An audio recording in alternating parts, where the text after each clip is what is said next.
Los humanos son seres sociales. Por sus características y necesidades, les es indispensable vivir con otras personas. Desde hace miles de años, cuando las cavernas eran su refugio, vivían en compañía de otros con la necesidad de ser liderados. Ahí nace la política, tan antigua como la guerra. La guerra es el arte de destruir hombres. La política es el arte de engañarlos.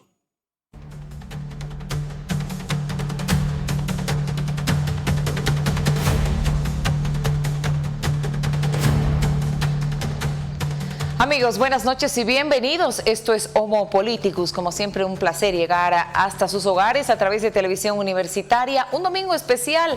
Ha pasado una semana de las elecciones, Pepe, y hay mucha tela por cortar. Ya lo decías, buenas noches, Paola. Bienvenidos a nuestros invitados. Pasamos a mencionarlos. Licenciado Ricardo Paz, usted ya es conocido de la casa. Bienvenido, buenas noches. Lo propio al licenciado Fabián Yaxit, que también ya estuvo en una versión anterior del Homo Politicus. Bienvenidos a ambos. Una agenda nutrida esta noche. Gracias. Una agenda importante porque nos estrenamos, don Ricardo, en la segunda vuelta electoral.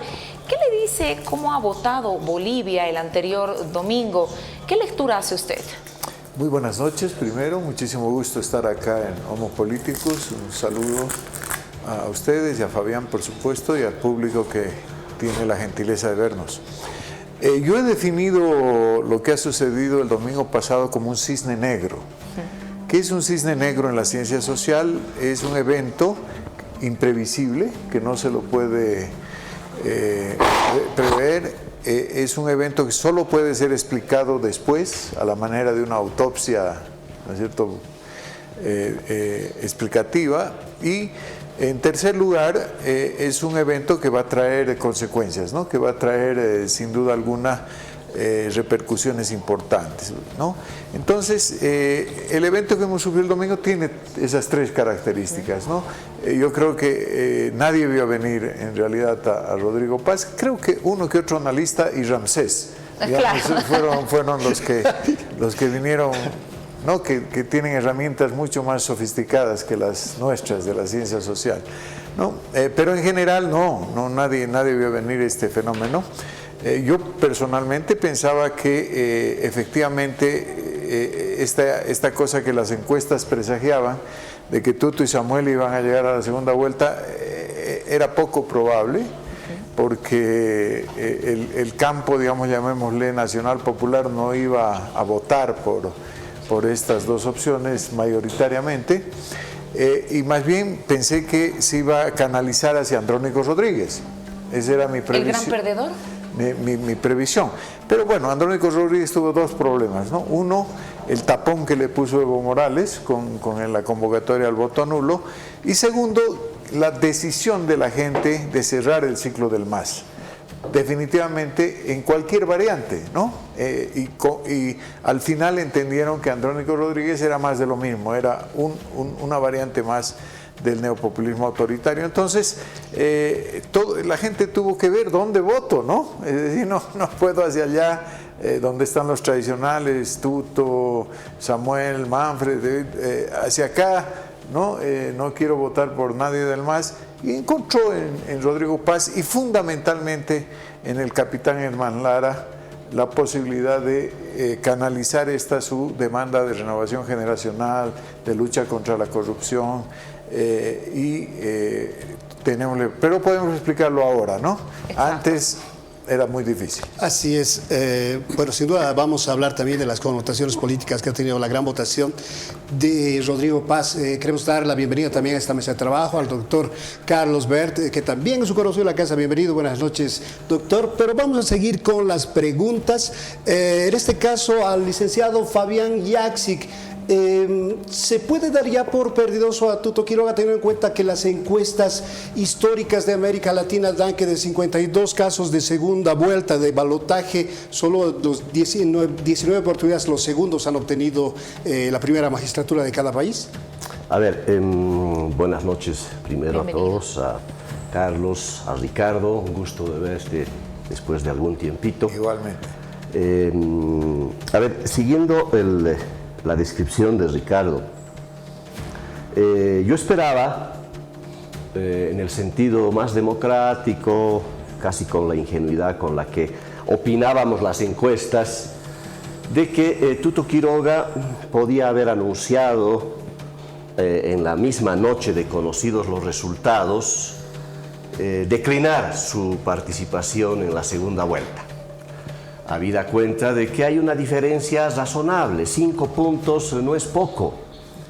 Además, el triunfo el tsunami electoral que provocó el triunfo de este binomio extraño, binomio raro, ahora le dicen binomio peligroso, ¿no?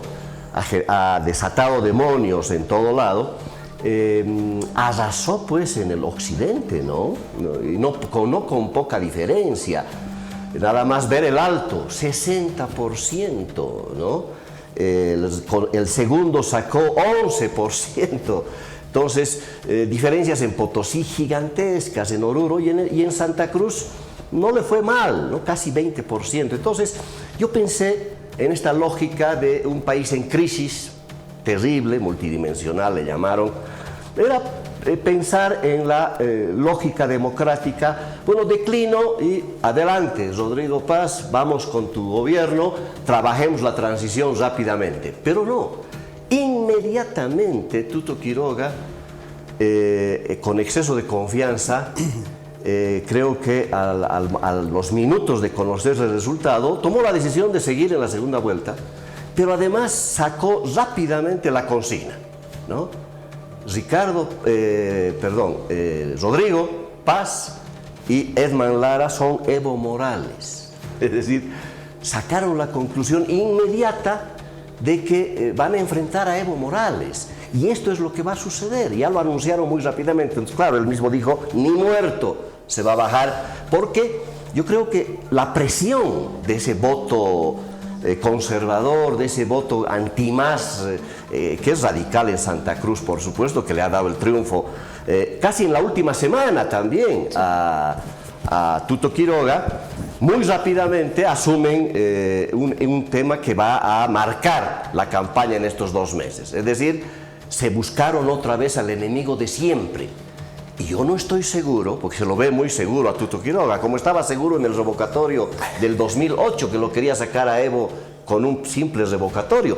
Y ahora lo veo muy seguro, cree que va a ganar rápidamente con el cálculo de que polarizando con Evo Morales, diciendo que todos estos son los neomasistas, neopopulistas, y ellos asumir de que son la alternativa, creen que van a sumar todo el voto de Samuel, todo el voto de ese sector conservador y van a ganar ampliamente. Parecería, eso es lo que quieren posicionar. ¿Y estará muy descabellada esta idea de la cercanía de Rodrigo con el MAS o con Evo Morales? Yo creo que es apresurada su definición de polarización y creo, puedo adelantar, de que es un error de estrategia electoral. Cuidado, que provoquen todo lo contrario, ¿no? Porque si lo van a sintonizar con Evo Morales, que ha mostrado tener un liderazgo, todavía un músculo hasta electoral inclusive, no está en la papeleta, pero ha estado en el resultado, ¿no? No es despreciable ese voto nulo que va a jugar ahora en la segunda vuelta de una manera también inimaginable. Cuidado que tanto hablar de Evo Morales se empiecen a identificar con Edman Lara otra vez, ¿no? Y se concentren los votos y cuidado una posible derrota en la segunda vuelta por esta estrategia, creo, muy apresurada, en una lectura muy también de presión de que necesitan al enemigo de siempre y no sé si es lo más correcto. Don Carlos, ¿qué dice usted a propósito de lo que se ha vivido hace ya una semana? Esa irrupción en el campo político con un alto porcentaje de Rodrigo Paz y Edman Lara, ¿son un binomio amenaza, como lo llaman ahora? Primero, buenas noches. Bienvenido. Mil disculpas por el retraso, pero el embotellamiento en las calles a veces nos perjudica. Cordial saludo, Ricardo. Fabián. Un gusto. Y saludos a la audiencia. Creo que el país está en un momento en el que no podemos realizar solo una lectura electoral. Es imprescindible que miremos lo que viene inmediatamente, el contexto en el que se dan las elecciones. Es un contexto de crisis. No voy a abundar sobre esto porque hemos hablado mucho de ello y es ya de conocimiento generalizado. Se esperaba que de estas ánforas salieran señales de solución para esta crisis. Ahora, la pregunta con ese contexto o ese telón de fondo es: ¿de dónde salieron los votos que impulsaron al binomio de Rodrigo y Lara al sitial que tienen ahora? Solo la encuesta del Deber detectó tímidamente que Rodrigo Paz en La Paz había subido hasta 19%. Fue una señal. Y también que en Oruro había subido, pero no con la magnitud. Detectó el Deber. Y a la encuesta que menos valor se le dio fue precisamente a la del Deber. Pero dio el salto. Ahora, las primeras señales que aparecen, las primeras evidencias, nos han dejado a los analistas riquísimo material de investigación. Tenemos que explicar esto, no podemos quedarnos en encuestas, no. Tenemos que explicar. Las primeras señales es que gran parte del electorado que antes votaba por el MAS terminó ahora votando por ese binomio. Ahora, esto no necesariamente implica un pacto político entre el equipo de Rodrigo Paz y no sé qué líder del MAS, porque también las encuestas, los resultados, ya no las encuestas, nos muestran que Evo Morales hizo lo suyo. Los votos nulos han llegado al tercer lugar. Más de 1.300.000 votantes de nulos. Y en Cochabamba, más de 410.000 votos por el nulo. O sea, Evo Morales hizo lo suyo, no está en el pacto.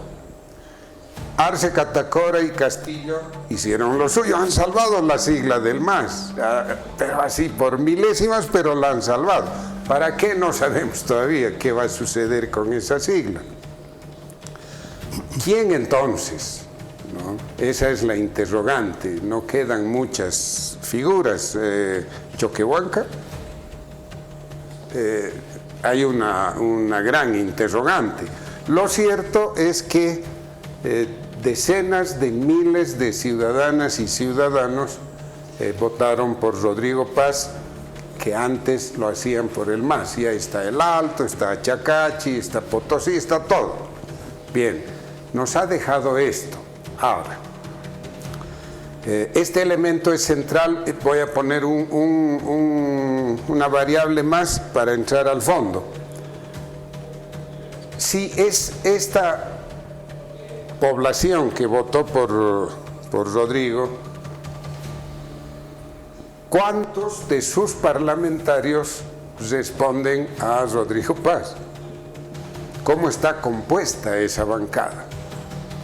Si no tiene control de su bancada o de parte de ella, la situación es muy complicada. Y voy a los resultados. Miren, el PDC tiene 48 diputados y 16 senadores. Libre tiene 39 diputados y 12 senadores. Y Unidad, que se minimiza, fue la víctima del proceso, tiene apenas 26 diputados y 7 senadores. El resto es muy poquito. La crisis, ahora viene la crisis. Para resolver la crisis tenemos que cambiar desde la Constitución y leyes estructurales. Para las leyes estructurales necesitas 2/3, mayoría absoluta en las cámaras. Para la Constitución y la ley marco necesitas 2/3. Bien. Entre Libre y Unidad no reúnen los 2/3. se ha cerrado la posibilidad de cambiar la Constitución. Depende de la composición interna de Rodrigo Paz y que se llaman PDC, de la composición interna de la bancada del PC. Esa es una interrogante. Ahora, si no se reúnen los 2/3, ¿cómo se va a enfrentar la crisis? ¿Y cuál es el planteamiento programático del PDC para enfrentar esta crisis? No lo conocemos. En la campaña han sido muy ambiguos en esto. O sea, conclusión, se mantienen señales de incertidumbre, que es lo peor para enfrentar la crisis.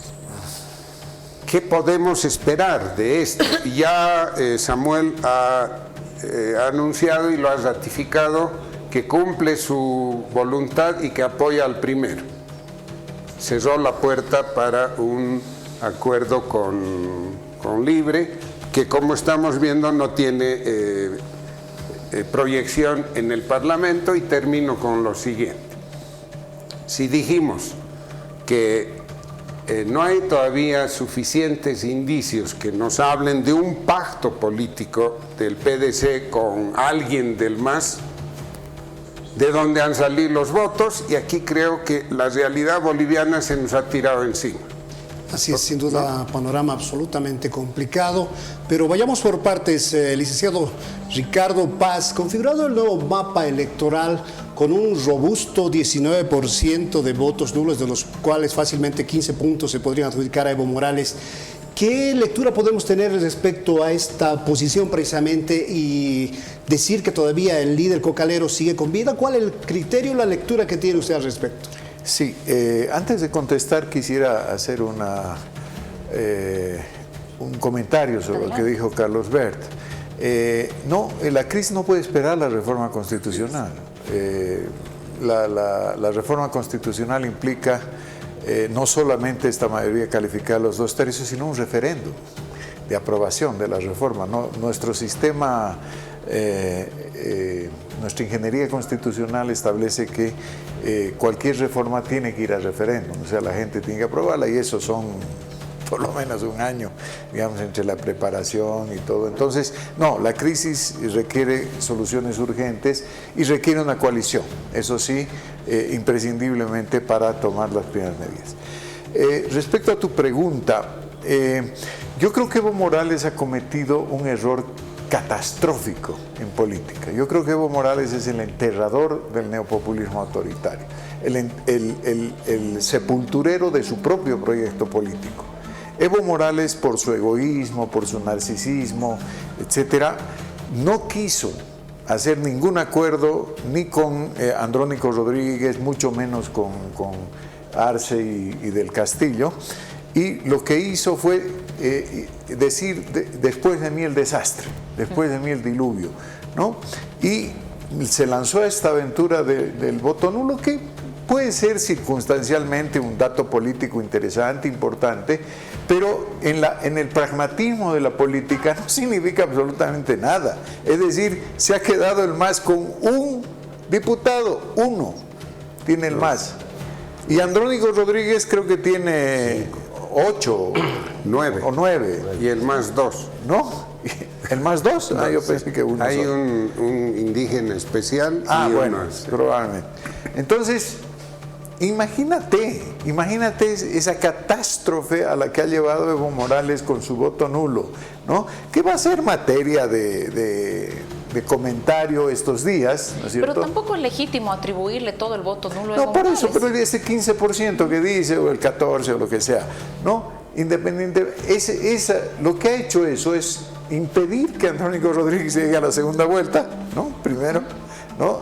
Lo ha bloqueado, ¿no? Además, el dato mismo de la convocatoria de voto nulo ha hecho que mucha gente, en lugar de optar por Andrónico Rodríguez, opte por la dupla de Rodrigo Paz y Edman Lara. Entonces, el voto nulo se ha constituido en el hecho, digamos, político, en el error político estratégico más importante de los últimos años. Es decir, es más o menos, yo lo comparo, ¿no?, con lo que hizo la oposición venezolana, aquella época cuando Chávez, y dijo, no vamos a participar y vamos a deslegitimar la elección, y le dejó todito el Parlamento a Chávez, lo que le permitió consolidarse por 10 años más. Perdón, el aditamento, ¿no apuntará Evo Pueblo y participar en las subnacionales? No, lo que está apuntando Evo Morales es una insurrección, está yendo ya por la vía antidemocrática.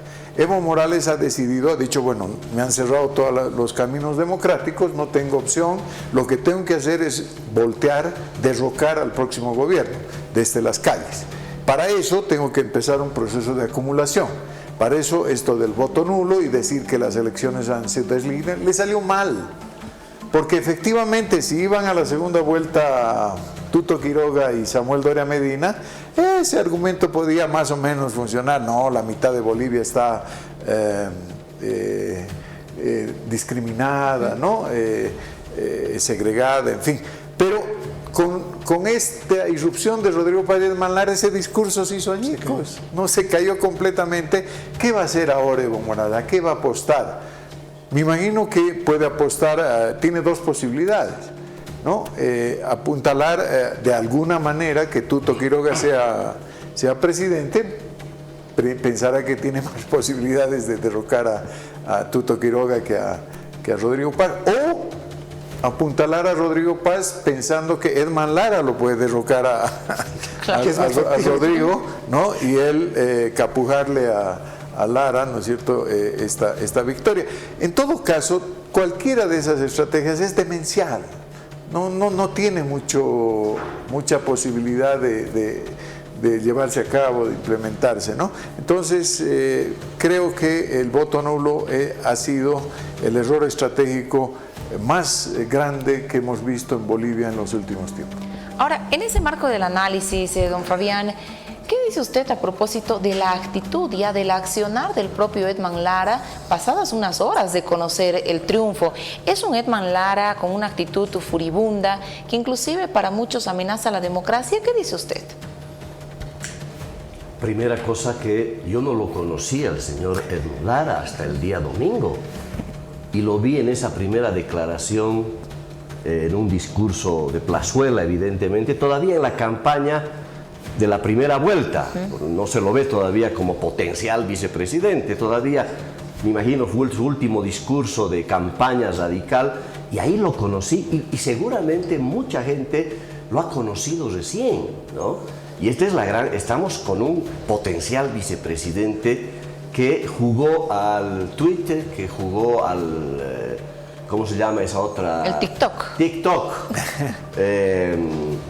Bueno, uno vaya a saber, además de las razones que expone Carlos, cómo es que votamos finalmente, quienes votaron, esa mayoría ahora importante en el occidente especialmente, por alguien absolutamente desconocido que puede ir por cualquier lado, ¿no? Ese es su potencial. Su gran potencial es ese, se puede disparar a cualquier lado, pero también se puede convertir en una gran debilidad, porque uno no sabe al final a dónde apuntará el señor Lara. Los méritos que tiene, bueno, ya está, llegó ahí, ya es el potencial vicepresidente de lo más extrañísimo. Tiene un discurso además de guerrero de Dios, ¿no? Ahí lo diferencia enormemente del masismo, esa alineación que quieren hacerle a Evo. El Evo nunca mencionó a Dios, él sí a la cabeza, ¿no? Yo creo que es más parecido a Camacho, extrañamente, ¿no? Camacho es la Biblia, no sé si usará la Biblia también Edman Lara. Es un primer elemento. Pero dispara también a su propio candidato. Bueno, pero es parte de lo que por lo que se ha votado. Yo no diría ahí una gran cosa. Ahora, claro, ha provocado la estrategia de Tuto, está utilizándola en ese sentido. Este hombre es un peligro. Me acuerdo que decían lo mismo cuando Evo Morales ganó, arrasó el año 2006, porque era la sorpresa, ¿no? 2005, se montó el 2005, diciembre del 2005, 55% de votos, que nadie le daba esa posibilidad. Bueno, ahí fue el indio. Pucha, el indio es un peligro, nos ganó, ¿no? Pucha, era cosa que está locos, ¿no? Tanto así que Tuto lo desafía a revocarlo. Y ahora es Edman Lara. Es decir, seguimos en esta actitud un poco de no entender lógicas que no estamos acostumbrados. Quizá Tuto, absolutamente, ahora podemos hablar de un neopopulismo que está emergiendo. ¿Cuánto durará? Vaya uno a saber. Pero está claro que hay una base popular que no asocia si él es académico, si él tiene un programa buenísimo. Por alguna razón llegó a la gente, yo diría, de la economía popular, por ponerle una cosa un poquito más real, ¿no? Más que ese concepto de lo nacional popular. Yo creo que logró sintonizar con la economía popular, que es el 80% de la ciudadanía o más, ¿no? Entonces, hay una sintonía enorme por este candidato potencial vicepresidente del país. Entonces, ahí está la disyuntiva de lo que va a suceder en esta campaña, que Tuto Quiroga ya la ha tomado una definición que me parece muy peligrosa, muy complicada, porque se están concentrando en el fenómeno Lara, y en esa intención ya sabemos lo que sucede. Es decir, tú empiezas a polarizar y empiezas a potenciar más bien una imagen de este caballero que genera sorpresa, genera renovación y cambio, porque es por lo que votaron por él. ¿A costa de qué? A costa de la estabilidad. Es decir, esa economía popular no está pensando en la estabilidad necesariamente, en solucionar la crisis, porque han votado porque les inspira cierta confianza el señor Lara y tal vez Rodrigo también. Habrá que ver en qué porcentaje. Pero vamos a estar asistiendo a esta peligrosa polarización. Hemos vuelto a un escenario, yo diría, casi del 2008. Es decir, lo que era la falsa media luna, que la quiere restituir Tuto Quiroga, ¿no? A la fuerza, yo creo, entendiendo de que al frente tiene otro Evo Morales que nos viene encima. Y eso se me hace, por la sorpresa que nos ha dado este binomio, porque arrasó en Occidente, puede funcionar de una manera distinta. ¿En qué se confía Tuto Quiroga? El apoyo de Samuel, evidentemente, a Rodrigo Paz, quizá no sea tanto que el voto que recibió Samuel, todo ese voto va a ir a Rodrigo Paz, tengo mis dudas también. Ya se rompió. Yo creo que Camacho ya le bajó el dedo a Samuel hace 3 semanas atrás. Tanto así que una semana antes de la elección le bajó el dedo en Santa Cruz y lo hizo perder. Esas son las extrañas cosas que suceden en campaña. El peso de Camacho, que yo creo que ya rompió con Samuel, y otra vez se cae un proyecto político, ¿no? Samuel ya no encarna un proyecto político, y es lo triste de esa derrota, porque no solamente se acabó la posibilidad de que el Encha sea al final presidente, pero se acabó otro proyecto, se diluyó gigantescamente. Entonces ahí, ¿qué pasará con ese voto? Ya vi declaraciones de algunos dirigentes del bloque de unidad diciendo que no son borregos. Don Samuel podrá tener sus pensamientos, inclusive de la fracción de unidad que responde a unidad nacional, están medio molestos. Camacho está claro que va a tener, por abajo va a generar algún chantaje, me imagino, alguna conversa con Tuto Quiroga, qué sé yo, pero estamos al frente de que esa sorpresa va a seguir creciendo en la medida en que tú la polarices ahora con los mismos códigos de la retórica del 2008, que la creíamos haberse superado, pero no, se la está reposicionando. Por eso, hoy día me atrevería a decir, cuidado, que con esa misma retórica tengamos en 2 meses otra sorpresa, otro tsunami electoral, donde, y ahí no comparto tanto con Ricardo, que Evo Morales cometió un error. No, Evo Morales logró lo que a él le interesaba, acabar con sus traidores, porque es lo que menos le interesa la democracia. No es un constructor democrático, es un hacedor de conspiraciones, ¿no? Y en esa lógica le fue bien con el voto nulo. Cochabamba es impresionante, el control dominante y hegemónico que tienen provincias de Cochabamba es espantoso, 60% de nulos, ¿no? Con el objetivo de acabar, enterrarlo al andrónico, pero además, en esa lógica, ¿no? Ese votante en Cochabamba, en algunas ciudades, de esa nulidad que representa Evo Morales, se va a pronunciar en la segunda vuelta. Y yo creo que esa segunda vuelta puede dar una sorpresa con esa nulidad. independientemente de que sea Evo Morales el que impulse. Yo creo que ya Evo Morales por ahí no va a controlar tanto, porque ¿por quién van a votar esos nulos? Otra vez van a ir al nulo, lo veo medio difícil, van a optar y ahí puede haber una sorpresa mayúscula todavía y estemos al borde también de una posible doble derrota del señor Tuto Quiroga. Todo puede pasar, claro, pero se me hace que las estrategias están muy parecidas al 2008 y volver al 2008 creo que no le hace bien al país en su conjunto. Así es, y es una lástima realmente. Sea cual fuera el próximo presidente, doctor Bort, va a continuar la incertidumbre política, la polarización. Usted hacía mención que no hay una coherencia o una cohesión a nivel de la bancada del PDC. Y bueno, en fin, se va a requerir indudablemente que haya una coalición política, un operador político. ¿Cómo se podría plasmar esto, teniendo en cuenta que está absolutamente polarizado el panorama? Esperemos por el bien del país que esa bancada se cohesione y que sea homogénea para aportar en las soluciones. Esperemos. No depende de nosotros, sino solo de ellos. Ahora, antes de entrar al análisis, quiero comentar lo que dice Fabián. Fabián, me estoy olvidando de tu nombre. No se preocupe.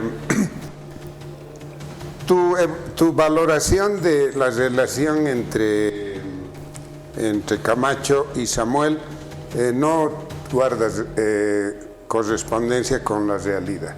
El día de ayer ha habido reunión de unidad con su bancada y en esa reunión, por lo que me comentan, Camacho y su agrupación han reafirmado la construcción de la coalición de unidad.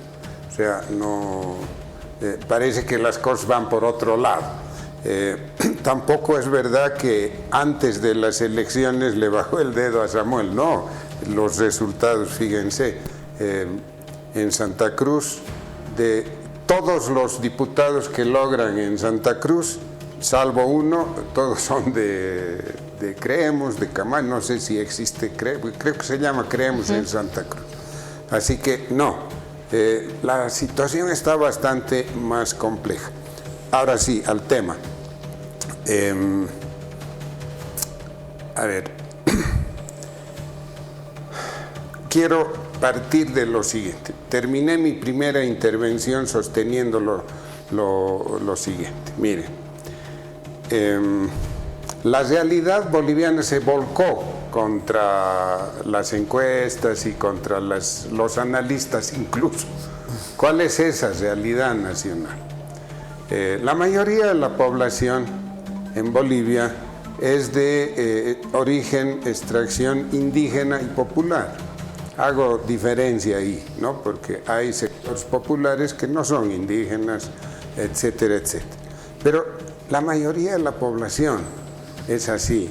El último censo, aunque no han dado todavía los resultados y se lo han tenido bien guardado porque a lo mejor son también explosivos, debería ratificar lo que dijo el censo de 2012, que la población indígena está alrededor del 40%. No son mayoría, pero oiga, son 40%. Si a eso sumamos sectores populares no indígenas, es mayoría. Esa población, con pacto o sin pacto político del PDC con alguien del MAS, tenía que votar por alguien. Y no encontraron un discurso, una convocatoria convincente en las dos fuerzas que estaban pugnando por los dos primeros lugares, es decir, Unidad y Libre. Y entonces decidieron votar por el más débil, donde podían influir, ¿no es cierto? Ahora, las soluciones a la crisis tardan un poco, pero no tanto como Ricardo hace ver, ¿no? Era previsible que los 2/3 que venían con Unidad y Libre, al margen de quién esté primero o segundo, pero las dos bancadas sumaban los 2 tercios, como que hoy suman los 2 tercios PDC y Libre. Lo único que ha pasado en términos de votos es que se ha volcado al PDC, pero no es pensable un acuerdo, ojalá lo hagan, ¿no?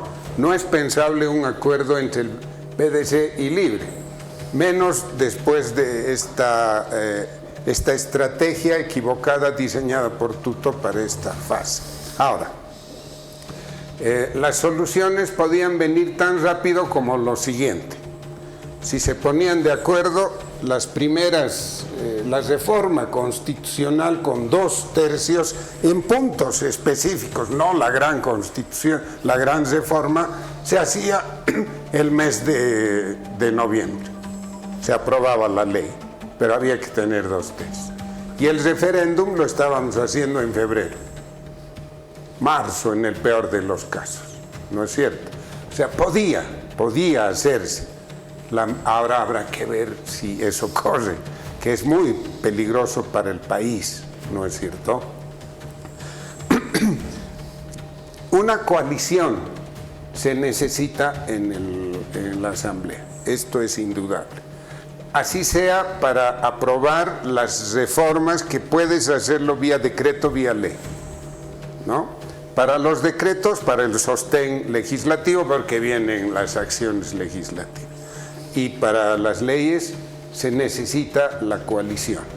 Y ahí sí, más allá de sus diferencias, sus enconos, etcétera, va a tener que operar la coalición, el acuerdo, ya no coalición de un nivel más bajo, entre Libre y Unidad, pues, para aprobar reformas.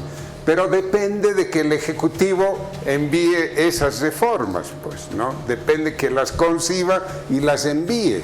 Si no lo hace el Ejecutivo a la cabeza de Rodrigo, pues no va a haber iniciativa y la crisis nos va a comer a todos, ¿no es cierto? Ese es el gran problema en este momento, que la incertidumbre se quedó instalada. Es muy riesgoso esto, ¿no? Ahora, en ese marco, don Ricardo, ¿qué dice usted? La incertidumbre se quedó instalada y además de eso, las promesas electorales de ese binomio, es decir, vamos a subir la renta dignidad a 2.000 bolivianos. Es tiempo de cumplir promesas si ellos llegan al poder. ¿Se les va a complicar el panorama? Definitivamente, pero también tengo que hacer ahora un nuevo comentario. Adelante. Yo también estaba persuadido al ver el mapa grande y las manchas grandes de que esto que lo nacional popular o lo que llamemos, ¿no es cierto? La gente que votaba antes por el MAS, ¿no? Si votaba homogéneamente, ¿no? No, ahora vamos a votar por Rodrigo. Ese voto orgánico. Exacto. He visto ayer un informe que les recomiendo además a todos que vean. Está en la página de Facebook de la H Parlante. Rafael López es un investigador boliviano que hace un poco de microsegmentación electoral, ¿no? Y él desde Suecia ha estado haciendo análisis y tiene un mapa por municipios. Es muy interesante porque muestra la heterogeneidad del voto, de lo nacional popular. Esto que nosotros pensamos que es un bloque que vota, no. Cuando tú ves la comparación de los mapas ya a nivel de municipio, de cómo han votado el 2020 por el MAS y cómo han votado ahora en 2025, tú ves que mucha gente, efectivamente, mucha gente que ha votado por el MAS ha votado ahora por el PDC, pero también han votado por Tuto Quiroga y también han votado por Samuel Doria Medina. Y al revés, gente que ha votado por Comunidad Ciudadana, ¿no? En esta oportunidad también ha votado por Rodrigo Paz o ha votado por Libre o por Unidad. Es decir, como decía Carlos Berta al principio, tenemos la obligación y el deber de profundizar en el análisis. Tenemos que ver el detalle, no quedarnos en este primer impacto, en esta primera fenomenología que tenemos, sino tenemos que adentrarnos y encontrar explicaciones un poquito más profundas de lo que realmente ha sucedido y cómo se comporta, digamos, lo nacional popular. A veces vemos homogeneidades que no son tales, ¿no? que en la sutileza ya, ¿no es cierto?, tienen diferencias importantes y que tal vez ahí está el quid de la cuestión, ahí está la clave de la explicación. Bueno, me preguntabas, me decías... de las promesas electorales. De las promesas electorales. Bueno, decía, ahorita Fabián tiene toda la razón. Decíamos, el populismo es inmortal, ¿no? Y un componente, digamos, del discurso populista es la demagogia, ¿no? Es decir, sinceramente yo no creo que la gente haya votado ni se han debido enterar, gracias a Dios, de esas propuestas y de esas promesas, ¿no? La inmensa mayoría, digo, ¿no? Ahora sí, obviamente, Bolivia es un país que tiene dos grandes males que le impiden la institucionalización, el caudillismo y el corporativismo. El corporativismo está muy fuerte y muy presente, lo ha demostrado en estas últimas elecciones. Es probable que las corporaciones sindicales, ¿no?, que han optado a último momento a votar por Rodrigo, le exijan, ¿no?, el cumplimiento de este tipo de cosas y tienen el poder de la calle, ¿no?, para tratar de hacer cumplir. Ese es un problema serio, grave, que puede tener Rodrigo si finalmente llega a ser presidente. Pero aquí aprovecho para hacer una digresión. Yo no estoy tan seguro de que es un hecho ya de que Rodrigo es presidente y de que Lara es vicepresidente. O sea, no solo por el hecho obvio, ¿no?, de que todo puede pasar, ¿no es cierto?, en una segunda vuelta, es una nueva campaña, es una nueva elección, requiere nuevas estrategias, no solamente por ese dato, sino por también una lectura cuantitativa alternativa que se puede hacer, ¿no? Entre Manfred, Tuto y Samuel han obtenido, y bueno, metamos la ADN más ahí, han obtenido el 53% del voto válido. O sea, eso de que ha sido arrasador también el voto popular tiene su relatividad en el voto válido. Ya cuando introduces el nulo ¿no es cierto?, con el 20%, eso cae, ¿no? Ya no es 53%, ya es 41% del voto. Pero igual es significativo, igual es importante. Tuto Quiroga va a jugar a captar eso por la vía de la estrategia del miedo, ¿no? Va a tratar de que todo el voto o la gran mayoría del voto de Samuel y de Manfred se vengan para él, ¿no? Y sí, así como hay errores en el diseño estratégico de la campaña de Tuto, hay errores, ya no sé si estratégicos, pero tácticos seguro, en la actuación, en el estreno, digamos, en la segunda vuelta, por lo menos del candidato a vicepresidente, Capitán Lara, ¿cierto? Es decir, él ha llevado agua a ese molino, ¿no es cierto? Ha contribuido a esta estrategia del miedo, del terror, pero ahí está, ¿no es cierto? Yo me acuerdo mucho, estuve en una campaña hace muchísimos años en México, ¿no?, en que la consigna era: AMLO es un peligro para México, ¿no? López Obrador es un peligro para México. Una campaña que hizo Calderón, Felipe Calderón, que fue muy exitosa. Ganó con esa campaña la elección en México cuando López Obrador estaba muy sobrado y en las encuestas y estaba muy bien posicionado. Ahora, ¿no es cierto?, como decía Fabián, estigmatizar como un peligro para Bolivia al Capitán Lara o al binomio Paz-Lara, ¿cierto?, puede poner las cosas. En todo caso, hemos empezado de cero esta segunda vuelta y veremos qué es lo que pasa.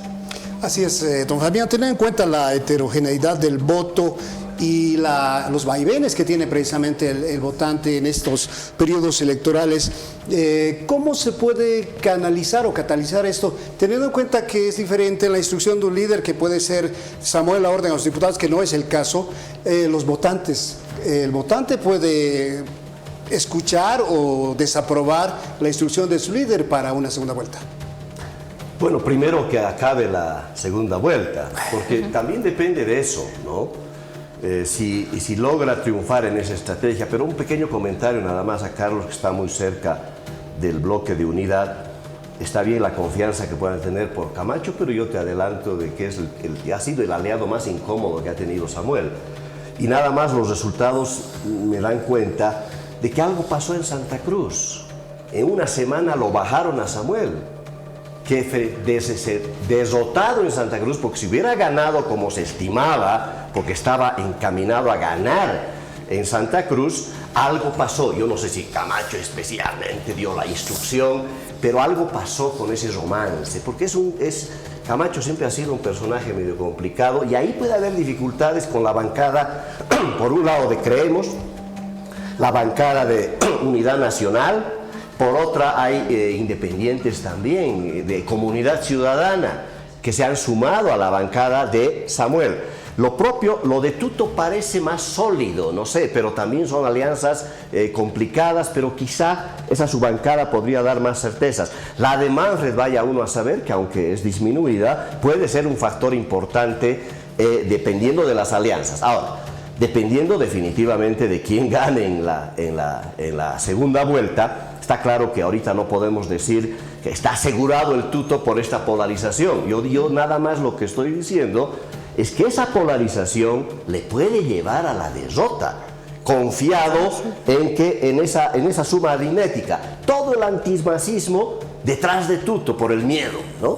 Eso está calculando Tuto Quiroga. Cuidado en ese cálculo, se pongan con la sorpresa de que si bien hay voto diferenciado de el base electoral popular, pero en segunda vuelta empiezan a cohesionarse las cosas, ¿no? Porque ahí hay dos opciones nomás, ya no hay uno puede votar por varios en la primera vuelta, pero hay solamente dos opciones. Es por definición una elección polarizada. Así es. Entonces, esa polarización puede disparar mucho más todavía el eje popular de Lara, o definitivamente le resulta un éxito el miedo que está empezando a introducir. Pero bueno, todo dependerá de quién gana, cómo gana, ¿no? Si está raspando como medio empate, es complicado, porque ahí va a generarse condiciones de gobernabilidad al día siguiente, y ahí todos necesitan del otro, ¿no? Para generar mínimas condiciones de gobernabilidad parlamentaria, que no va a ser suficiente, porque ahí tienes un fantasma en las calles, Ricardo. Y ese fantasma es la nulidad de Evo Morales, ¿no? Ese fantasma, ¿cómo lo enfrentas? No es suficiente una sólida gobernabilidad parlamentaria, que ojalá lo haya, por el bien del país, sin duda. Sea cual sea el presidente, se requiere una cohesión con gobernabilidad suficiente pasadito el 8 de noviembre. Pero no va a ser suficiente. Cuidado que la debilidad, la fragilidad de ese voto también popular, que tiene enorme expectativa, empiece a verse frustrada también del propio resultado electoral, ¿no? Yo imagino la gente con una expectativa en el alto, 60% ha optado por nada, y de pronto su presidente es Tuto Quiroga. Entonces ahí va a haber sensaciones complicadas en la calle, pero y también, hay ese fantasma, cuidado que empiece a operar. Pero también cuánto durará el romance con el alto del binomio Paz-Lara. Le preguntemos a Eva Copa, fue muy corto, ¿verdad? Gelatinoso, pues, evidentemente, lo de Lara y Rodrigo, sus inconsistencias se las van a tener que empezar a resolver hacia adelante, partiendo del propio binomio. Ahí al señor Paz la tiene complicada, porque va a empezar cada día a aclarar algún exabrupto adicional del señor Lara. Primero tiene que resolver el binomio. Segundo, y ahí Carlos comparto su preocupación, es la bancada mayoritaria hoy día está en Lara y en Paz. ¿Qué será esa bancada? Yo no los conozco. ¿Quiénes son? Ni lo conocía a Lara, menos a sus diputados. Hay algunas sorpresas ahí. ¿A quién responderá esa bancada? ¿Habrá unidad en esa bancada para responder a un lineamiento político, si es que Rodrigo Paz es el gobierno, o si es que es Tuto Quiroga el gobernante? ¿Esa bancada ayudará? ¿Pasará a la oposición? ¿Será los bloqueadores ahora en el Parlamento? Hay muchas incógnitas todavía. Así es, y ya en la recta final, amables invitados, el 8 de noviembre se acaba la politización absoluta del pueblo boliviano y vienen las presiones de carácter económico, sin duda, un poco adormecidas por este panorama electoral. Ya en la recta final, su criterio, por favor, doctor Borti. Sí, presiones sociales, económicas y regionales. Ahí hay un talón de Aquiles de Rodrigo. Hizo demasiadas ofertas en dirección a los departamentos. 50-50. Así es. ¿Cómo se va a llevar adelante? ¿Cómo se va a llevar adelante eso? En fin, es un escenario muy complejo, Pero para Fabián, lo que pasó en Santa Cruz fue el grave error de la dirección de campaña de Unidad en Cochabamba, que le piden a Alejandro Almaraz, que tiene Alejandro es un docente, un académico, una persona interesante, pero en su paso por el MAS tuvo pues el desacierto de conducir las tomas de tierras. Además lo hacía utilizando uniforme camuflado de las Fuerzas Armadas y quedó como símbolo de la Esa agresión. suma restó. Exactamente, quedó como símbolo de la agresión. El 2014, para que información de ustedes y de todos, es increíble como la falta de memoria, ¿no? El 2014 Alejandro Almaraz fue candidato a gobernador de Unidad Así Nacional. O sea, ya venía la relación desde mucho atrás. Entonces cometen ese error que fue rápidamente aprovechado por los asesores de Tuto, Durán Barba, que lo y destrozaron. Papita para el otro. Claro, pues, ¿no? Y el resultado fue ese. Pero bueno, vamos al tema de fondo. No analicemos solo al voto democrático, veamos el voto del MAS, que es lo que probablemente le dé la victoria a Rodrigo. Y no sé a estas alturas qué es mejor, ¿no? Tuto de presidente, Rodrigo de presidente, porque con Tuto, que en la línea económica sería lo mejor, pero implica una polarización terrible en la sociedad, lo que decía Fabián. Se está reeditando el fantasma de la media luna, porque en Pando, en Beni, en Santa Cruz y en Tarija ha ganado la oposición, 2 libre y 2 unidad. O sea, mucho cuidado, hay que estar atentos a eso. Y termino. ¿Quién ha sido el que lo ha posicionado a Edman Lara como la solución para el campo popular? Evo Morales, al día siguiente de la elección salió a decir ha ganado, no es Rodrigo, ha dicho es el capitán Edman Lara y ya, listo, lo posicionó. ¿Cuánto de realidad habrá? No sabemos. Es una incertidumbre muy grande. Puede terminar Tuto o Rodrigo como presidentes, pero el escenario por los resultados de la Asamblea, por la situación económica, por la estructura social, ojalá encontremos la salida. Queremos agradecerles a los tres por habernos acompañado. Han quedado varias cosas en el tintero, pero habrá tiempo para seguirlas analizando rumbo a esta segunda vuelta electoral inédita en el país y que pone también los ojos de la región en Bolivia para ver hacia dónde se va a conducir el Estado los próximos 5 años. Don Ricardo, un placer siempre conversar contigo. Bienvenido siempre. No, para mí el gusto, un placer y siempre a sus órdenes. Don Fabián, muchísimas gracias. Usted amigo de la casa, gracias por acompañarnos. Don Carlos también, buenas noches y bienvenido siempre. Gracias. Pepe, llegamos al final. Así es, con muchos temas todavía en el tintero, el papel de las encuestadoras, la imagen internacional que tiene cada uno de los aspirantes a la presidencia del Estado. Bueno, en fin, el reencuentro será el próximo domingo aquí en Homo Políticos. Permiso.